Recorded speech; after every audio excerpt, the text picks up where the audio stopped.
Programa Diálogo com Edmo Bernardes. Apoio Valorap, BPO, Auditoria, Consultoria e Tecnologia. A CIRP, valorize o perto, valorize o próximo. Muscake, venha reconhecer a unidade Itatiaia. Sicredi, gente que coopera cresce.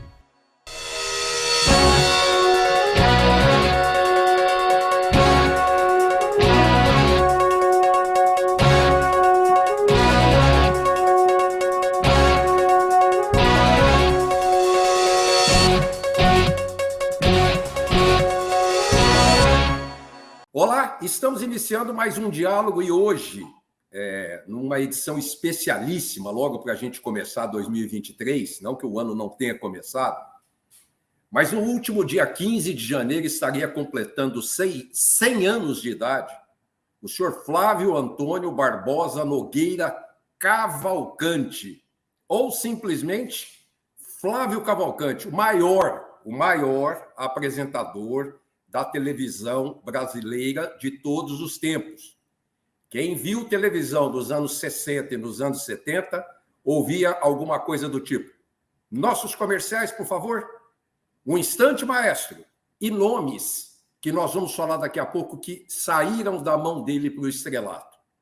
Nosso convidado, o Júnior, o filho dele, Flávio Cavalcante Júnior, que está escrevendo um livro sobre vida e obra do pai, que, repito, faleceu no dia 26 de maio de 86 e, vivo fosse, completaria no dia 15 de janeiro 100 anos de idade. Muito obrigado, Flávio Cavalcante Júnior. Obrigado a você por dar a oportunidade da gente falar do velho, que, enfim, faleceu muito moço, aos 63 anos de idade apenas. Estava inteirão, cara, e... Enfim, é uma saudade que ficou muito grande. E eu resolvi escrever esse livro. Esse livro, na realidade, foi escrito e lançado lá em meados de março, abril desse ano. Desse ano, do ano passado. Do ano passado, 2022. Enfim, eu achava que estava na hora de resgatar a história dele, suas andanças pelo mundo, suas matérias, seu estilo polêmico, enfim, não deixar a memória dele se apagar. E a intenção do livro foi essa. Eu acho que atingiu, eu acho que o livro teve uma boa repercussão, foi recebido muito carinhosamente, até pela mídia, que não costuma ser carinhosa com coisa nenhuma, mas... enfim, atingiu o seu papel. Chama-se o Senhor TV. Esse é o livro, Senhor TV. Durante a nossa entrevista, eu vou colocar por diversas vezes essa capa aí, ok. No decorrer, para que as pessoas se familiarizem e se é possível, se interessem pela obra, porque...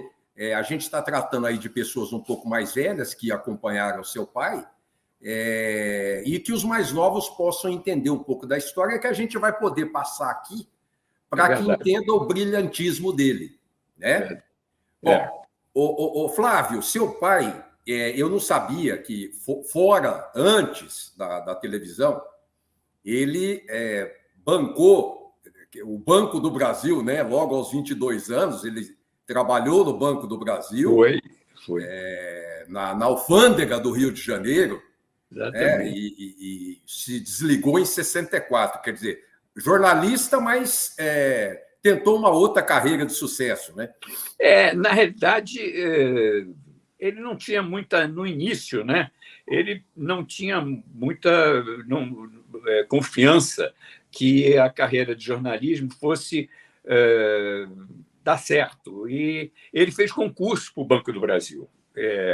Aliás, ele fez junto com o queridíssimo Stanislau Ponte-Preta, o Sérgio Porto. Os dois eram amigos, fizeram concurso juntos, e cada um entrou no Banco do Brasil, coitado do banco, porque, enfim, nenhum dos dois tinha nenhum perfil de bancário, e eles ficaram lá o máximo, o mínimo, aliás, possível, até conseguirem consolidar a sua carreira de jornalista, porque eles ainda funcionários do Banco do Brasil começaram a escrever, fazer coluna, ter colunas em jornais aqui no Rio de Janeiro. E o papai tinha um programa de rádio muito legal chamado Discos Impossíveis, que era um programa onde ele saía com um gravador, que naquela época era uma Rádio Tupi. Hein? Rádio Tupi. Rádio Tupi, exatamente. E final dos anos 40, 48, 49, por aí, né, nessa fase. E o velho tinha casado em 48, teve Marzinha, minha irmã primeira irmã, ela em 49, eu nasci em 50, e você sabe como é que é a vida de jornal era. Hoje já é muito difícil, aquela vida de jornalismo naquela época era mais difícil ainda. Você recebeu um dinheirinho no final do mês pelo seu trabalho de jornalista. Daí veio a necessidade do concurso do Banco do Brasil. Ele acabou conseguindo ir como funcionário da Caixa do banco, foi emprestado à alfândega, tesoureiro-geral da alfândega, também não tinha nada a ver com ele, mas era a garantia da grana, e ele trabalhou lá durante um tempo, eu acho que em 57, 58, ele acabou com a carreira dele, começou a se mostrar vigorosa, e ele acabou chutando o emprego do Banco do Brasil e da alfândega e foi cuidar da carreira dele solo na televisão e no rádio, sobre os protestos mais veementes do meu avô, pai de papai, que era um senhor muito severo, e não com os netos ele era um doce, mas com os filhos. E ele ficou indignado, como é que o papai abandonava assim, uma carreira no banco para entrar numa loucura que não tinha nenhum futuro, que era um negócio chamado televisão. Isso não tem futuro. E os dois ficaram um tempo muito, muito afastados um do outro, até o vovô começar a se acostumar com a ideia de que o filho dele não nasceu para funcionário de Banco do Brasil e nasceu para entrar na novidade que era a televisão. Só para complementar, o programa Discos Impossíveis, em 1952, saiu da Tupi e foi para Mairinque Veiga. Isso. E o seu pai tentou não, ele compôs diversas músicas junto com seu tio, Celso Cavalcante. Isso, exatamente. Mas, já para você responder e comentar, a mais famosa Manias, que a Dolores Duran gravou, a afinada Dolores Duran, um espetáculo de cantora desse país.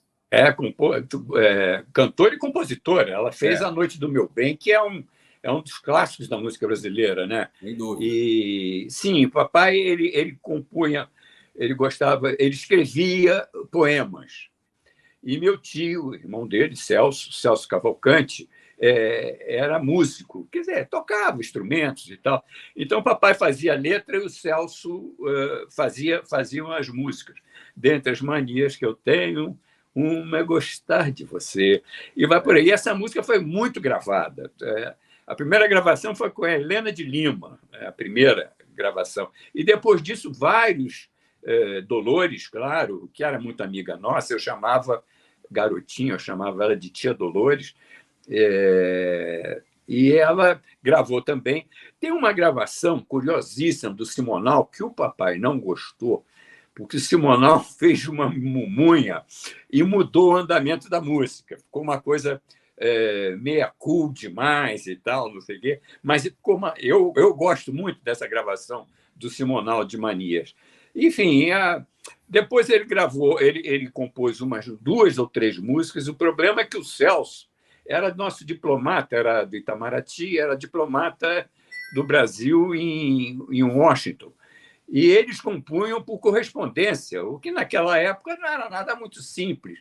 Você imagina, o Celso mandava uma fita onde ele gravava a música, mandava pelo malote do Itamaraty, o papai ia até o Itamaraty, que na época ainda era no Rio de Janeiro, ia lá, apanhava a fita e ele fazia a letra em cima da música do Celso, e mandava de volta para ele, e ele ia acrescentando e tal. Os dois faziam essa música, um lá nos Estados Unidos, em Washington, e outro aqui no Brasil. Não é mole. Não é mole. Não é mole. Eles fizeram 2 ou 3 músicas que fizeram algum sucesso. Manias foi o maior sucesso de todos, mas aconteceu uma tragédia. O Celso morreu muito garoto, morreu com 30 e poucos anos de idade, lá em Washington, aqueles infartos fulminantes que levam algumas pessoas que a gente nunca esquece.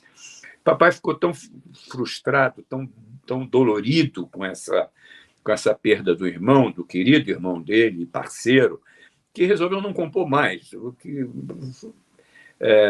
Ele nunca mais compôs.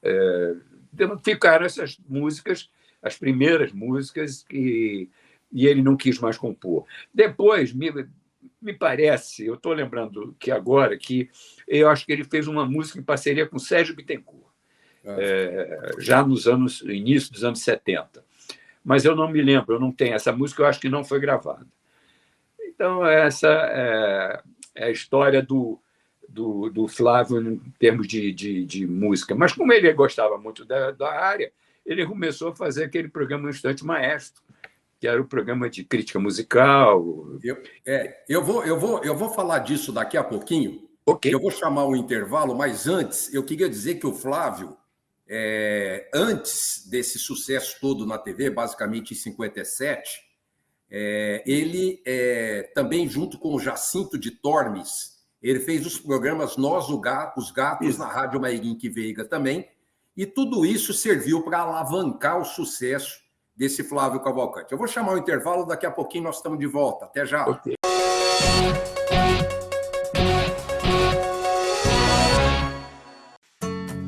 Hoje eu quero aquela brusqueta de pepperoni. Eu não vejo a hora de provar o confit de pato. Ou será que peço o risoto de carne seca, hein? E eu mereço o brownie de sobremesa. Eu vou pedir a torta de chocolate com gelé de damasco. Nossa, a gente nem chegou e já tá pensando na sobremesa. O mousse cake da Itatiaia agora é My Mousse Cake. O mousse cake que você sempre amou, com tudo que você sempre pediu. 1924. O desafio está no ar. Rádio Clube. Liderança total.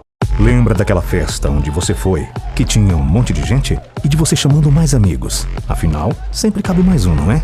Você também se lembra que, depois da festa, teve beijos nos pais, nos avós e abraços nos amigos? Pois é, um deles está agora na fila do hospital esperando uma vaga. Falta de ar. Valeu a pena? 3 ou 4 horas de diversão para colocar em risco a vida de uma pessoa? Tome cuidado, porque assim como o vírus, arrependimento também mata. Em vez de ficar sonhando com dinheiro, pense em mim, poupe em mim, guarde din-din, meu amigo parceiro. Vamos pegar o primeiro milhão, com destino à felicidade. A felicidade é poupar no Sicredi. Poupança premiada Sicredi. Economize todo mês e concorra a milhões em prêmios com destino à felicidade.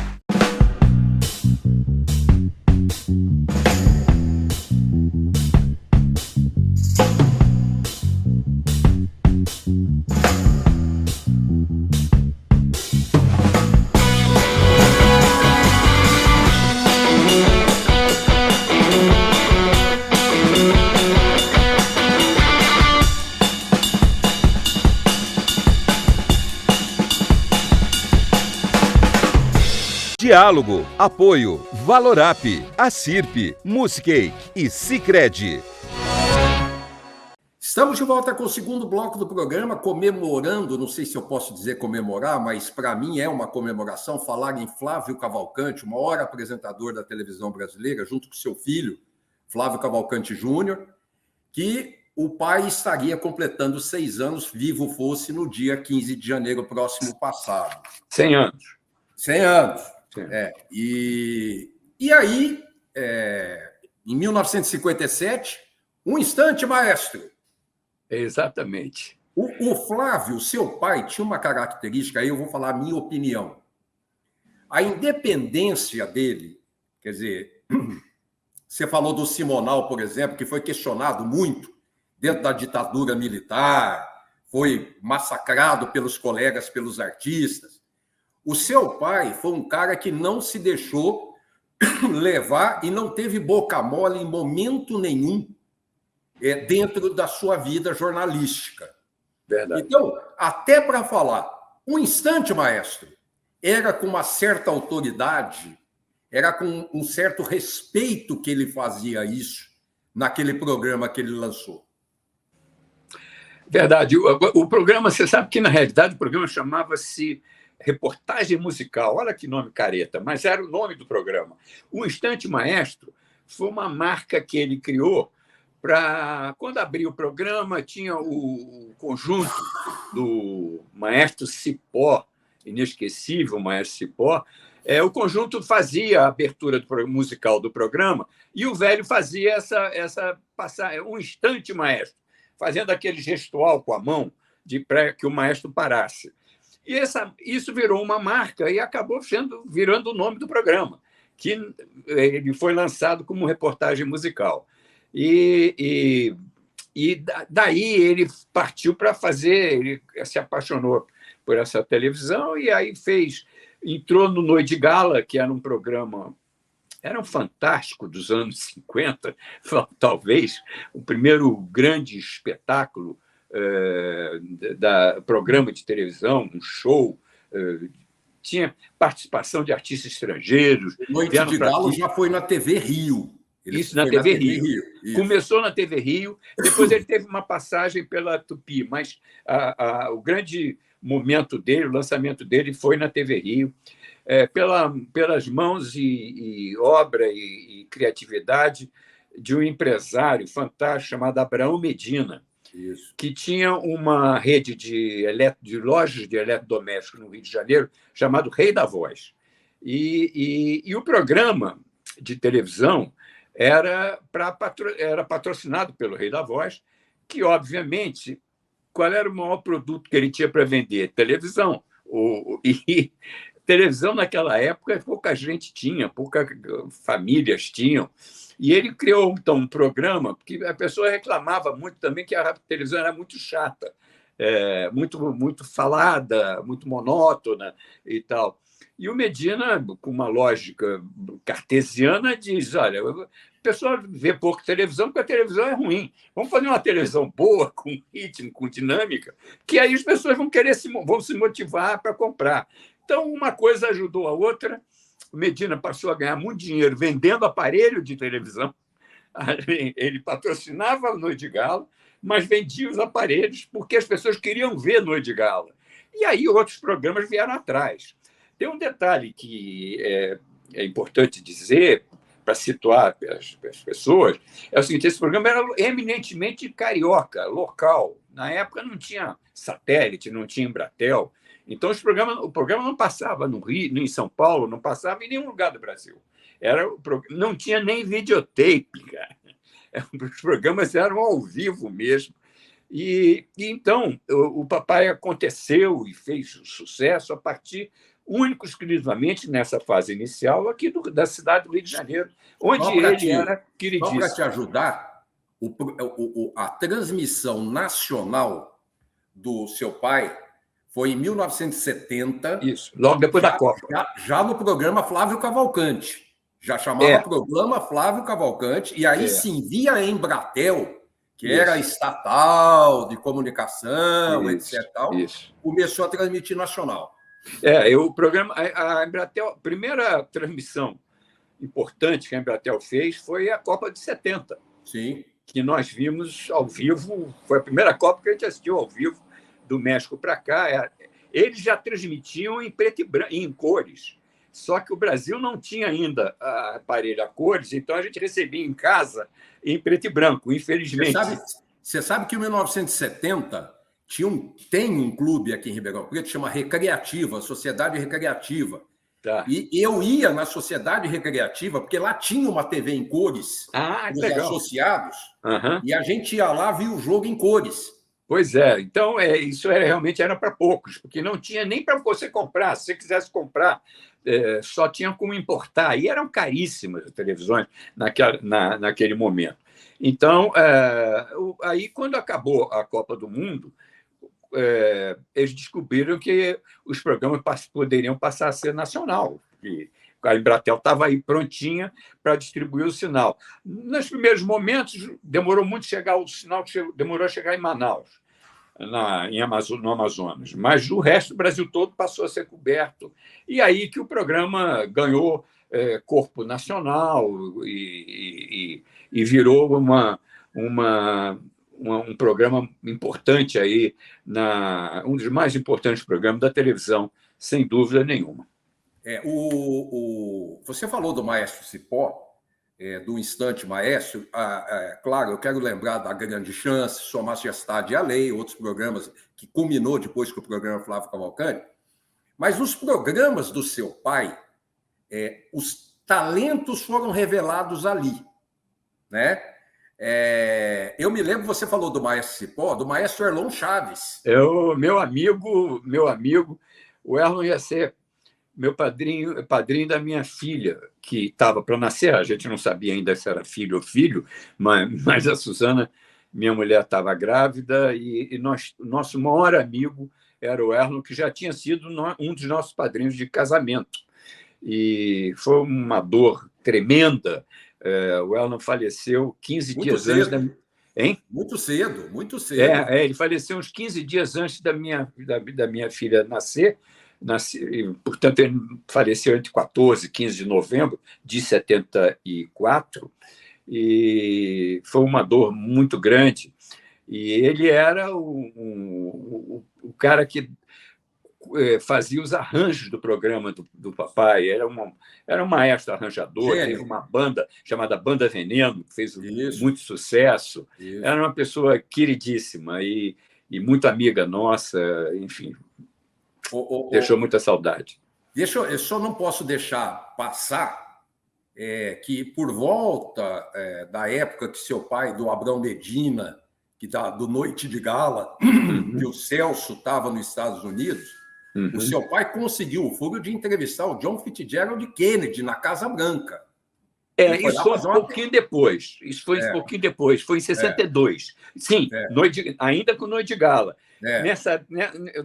Só que, em relação ao tio Celso, infelizmente, já tinha falecido. O Celso faleceu em 56, 57, por aí. A entrevista com Kennedy foi conseguida em 62, e foi teve um impacto muito grande. Foi a única entrevista que o Kennedy deu para um jornalista estrangeiro durante o seu mandato. Não teve outra entrevista, foi a única. E foi muito legal. O papai quis a entrevista e ele conversou com o secretário de imprensa do Kennedy, que, meu Deus, é um jornalista importante, que eu me esqueci o nome agora, e o papai não sabia, o papai queria entrevista com o Kennedy, e o Kennedy estava lançando o programa que ele criou, chamado Aliança para o Progresso, que era um programa de investimento nos países da América Latina, que os Estados Unidos desenvolveu e ele criou. Havia ali, naquele momento, uma preocupação dos Estados Unidos com Cuba, que o Fidel tinha acabado de assumir o poder, e os Estados Unidos temia que a influência do Fidel se espraiasse pela América Latina. Então, afora o aconchavo com a Rússia em plena Guerra Fria, e que virou aquilo que você já sabe. Exatamente. Então, o Kennedy abriu as portas dele quando ele soube. A assessoria dele informou quem era Flávio Cavalcante, é um jornalista do Rio de Janeiro, do Brasil, muito importante, tem um programa com muita audiência, que é o Noite de Gala, e é um sujeito amigo nosso dos Estados Unidos e tal, não sei o quê. Ele falou, vamos dar uma entrevista exclusiva para ele. E a entrevista aconteceu. Infelizmente, dessa entrevista eu só tenho fotos. Aliás, é bom que eu tenha fotos, porque algumas pessoas não acreditavam. Cadê a matéria? Cadê? A matéria sumiu. Naquela época foi feita não tinha, conforme eu lhe falei, não tinha videotape, foi filmado pela própria Casa Branca, que entregou o filme para o papai, o filme 35mm e tal. E ele trouxe para o Brasil, botou no ar, e com aquela vida de televisão, ele largou aquilo de mão, não deu muita importância, olha que coisa, né? Um valor histórico tão grande. E o fato é que a fita nunca foi achada. Uma vez, isso é uma historinha bonitinha, rápida, uma vez eu conversando, eu morava em Brasília, era diretor na época do SBT em Brasília, e eu conversando com um diplomata brasileiro que eu conheci numa recepção, eu comentei sobre o negócio da reportagem do papai com Kennedy e tal, e ele falou, mas teu pai entrevistou o Kennedy, você tem esse filme? Eu falei, não tenho, infelizmente. Eu sou diplomata em Washington, eu vou chegar lá e eu vou caçar esse filme para você. Eu falei, fico muito honrado, muito obrigado, será sensacional. Porque se ele fez essa matéria, olha aí só, se ele fez, quer dizer, se você não estiver mentindo, né? A fita existe esse filme no acervo do Kennedy. Tem um museu lá onde tudo que aconteceu em relação ao Kennedy está lá na Fundação John Kennedy e tal e tal. Ok, obrigado e tal. Um mês depois, eu recebo, via Malort do Itamaraty, uma carta dele dizendo que a entrevista não existiu. E ele esteve lá, pessoalmente, analisou todos os documentos, foi lá nos arquivos e tal. Não existia nenhuma referência a essa entrevista. Caraca, eu peguei umas fotos, tenho várias fotos dessa entrevista, e mandei para ele, olha aqui as fotos. Está o Kennedy na Casa Branca, no Salão Oval, conversando com o papai primeiro, em pé, os dois batendo papo. Acompanhava o papai o Murilo Neri, que era um grande comunicador também da época e que falava inglês, que o papai não falava inglês. Ele entrevistou o Kennedy sem falar inglês, usando o Murilo como intérprete. Estava junto também o Rubem Medina, filho do Abraão Medina, Rubinho, que depois fez uma carreira enorme como deputado federal aqui pelo Rio de Janeiro, e que na época tinha 19 anos e estava acompanhando a viagem. Então, tem fotos, várias fotos. E aí eu mandei para ele, tirei cópia, né, das fotos, mandei para ele, para o Washington. Ele pediu desculpas por ter de ter desacreditado, voltou lá no consulado, olha, está aqui, ó. Os americanos ficaram perplexos, porque a entrevista não deve ter tido tanto valor assim para os americanos, né? Então, eles fuçaram, mas de qualquer maneira fuçaram, e acabaram achando apenas um áudio, não um vídeo, de um trecho, né, da entrevista, que foi o que eles guardaram. Mas virou verdade. Eu quero, olha, infelizmente, Flávio, nós chegamos ao final do programa. Eu quero agradecer a Flávio Cavalcante Júnior, que nos contou no nosso programa, e está no livro dele que você está vendo aí na tela, a vida e obra de seu pai, Flávio Antônio Barbosa Nogueira Cavalcante. Eu vou repetir, o maior apresentador da televisão brasileira, que no dia 15 de janeiro último estaria completando, vivo fosse, 100 anos de idade. Flavinho, muito obrigado, que Deus te proteja e uma saúde para vocês. Muito obrigado, foi um prazer falar contigo, um abraço a teus telespectadores, e estamos aí. Muito obrigado. Pessoal, semana que vem estamos de volta, até lá.